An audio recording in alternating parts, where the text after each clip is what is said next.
Welcome to this session on Gaussian elimination. In this session, we shall implement using a C++ program the Gaussian elimination technique that we had discussed in the last session. We will remember that we had seen a system of linear algebraic equations in n variables can be represented by three matrices. The coefficient matrix would be an n by n matrix.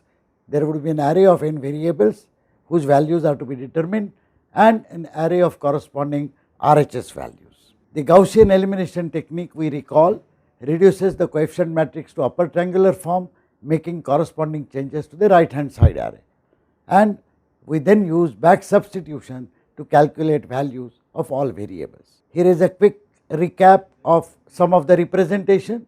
This is the general system of linear equations in n variables represented by a matrix which will have the coefficients, the vector of unknown variables, and the right hand side vector of values b0 to bn minus 1. The Gaussian elimination reduces the coefficient matrix to an upper triangular form with ones on the diagonal, and using the back substitution we shall be able to solve for the values of all the unknown variables. When a coefficient matrix is reduced to an upper triangular form, we generally get the following system: x0 plus a01 x1 plus a02 x2 etc. The last row will be simply xn minus 1 equal to bn minus 1. Please note that the values of matrix A and B will now be different from the original values because a lot of computations have gone while we transform the original system into this system, but the back substitution can be applied to calculate values of all the variables.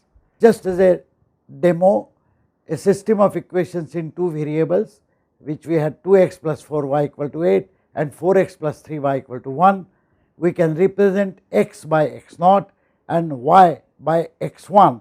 Then we have a two dimensional matrix, 2 by 2 matrix representing these coefficients, where the coefficient values will be 2, 4, a10 is 4, a11 is 3, representing the second row or second equation. Right hand side b0 is b1 is 1, and after reducing the matrix to the upper triangular form, the coefficients will turn out to be like this, where the new values are as indicated. We had seen this last time. We now look at the program gauss.cpp, and let us see how we construct such a program. First, of course, the standard inclusion of IO stream and the declarations of variables. I, j, k will be used as index variables, as is the common practice. N represents the number of unknown variables or represents the system of equations as being of n linear equations. Matrix A represent the coefficient matrix, we have declared it to be 100 by 100. Matrix B correspondingly the right hand side will have 100 elements, and of course x100 which will not contain anything but eventually will contain the values which we would have calculated for the unknown variables, which can be up to 100. Of course, we assume that the value of n is less than 100. We use additional variables, divisor, factor, sum, the meaning of which will become clear as we proceed. First, we read the input, we get the value of n, we read the matrix A. For simplicity, I have avoided including statements which will validate the input, but the program which we will upload on the site will have all those things. Then I will read the matrix B. This completes the input statement. Note again that our standard do loop, for loop that we use will have I equal to 0, I less than n, I plus plus kind of standard structure, because this varies from 0 to n minus 1, and that is exactly the index value for which we need to read the values of the matrix B, or here Aij, which will have two nested loops, one varying I from 0 to n minus 1, the other varying j from 0 to n minus 1. So for every value of I, j will be varied from 0 to n minus 1. Notice that the input will have to be given in the row order, that is 0th row all values will be input first, then I will become 1, then the row number 1 all values of other columns will be given, etc. etc. We now come to the Gauss elimination proper.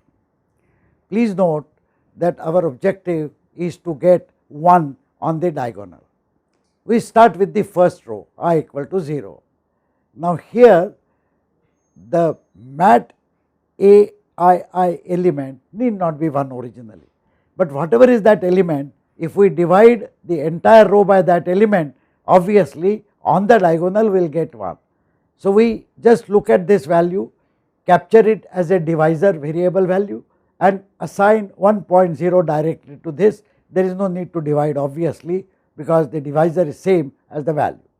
But now we divide all values in the row by that divisor. Observe that we are doing a transformation to recalculate all coefficients in that row for j equal to I plus 1 to n minus 1, because it is the ith row that we are talking about.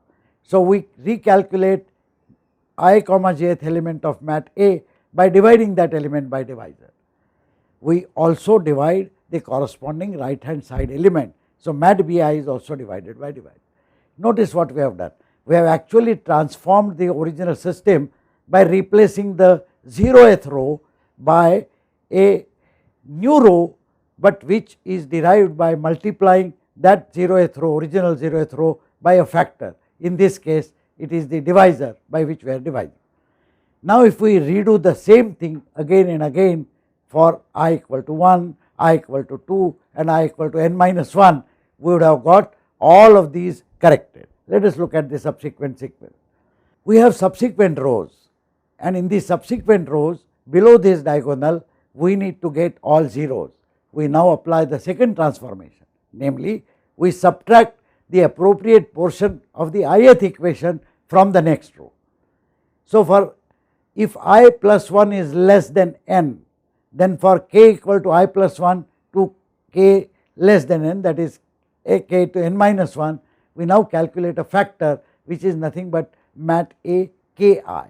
This is the factor by which we have to take a portion of this row, subtract the ith equation from it. But having taken that portion, we set that to 0, because this will be the column under the I comma ith row, I comma ith element, which is going to be 1.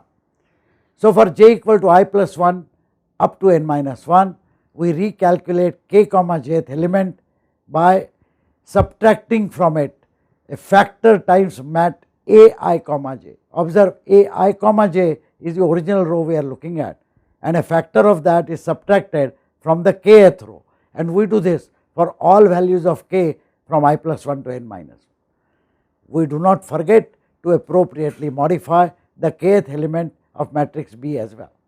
This simple nested iteration will complete the process of handling one particular portion of the transformation.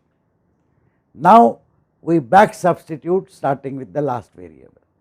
So we know that xn minus 1 is simply the Bn minus 1th element, and once having got that, for n minus 2 to 0, please note that we are going backwards. N minus 1th value we already got. Now we got to get n minus 2, n minus 3, etc. up to the 0th value. So this is, for once we are using a for loop which moves from a higher value to a lower value, going backwards all the way up to 0. What we do, essentially we sum up the ith row using values of x which we already determined. So we start with sum equal to 0, and for I plus 1 up to n minus 1, we calculate mat aij into xj into the cumulative sum.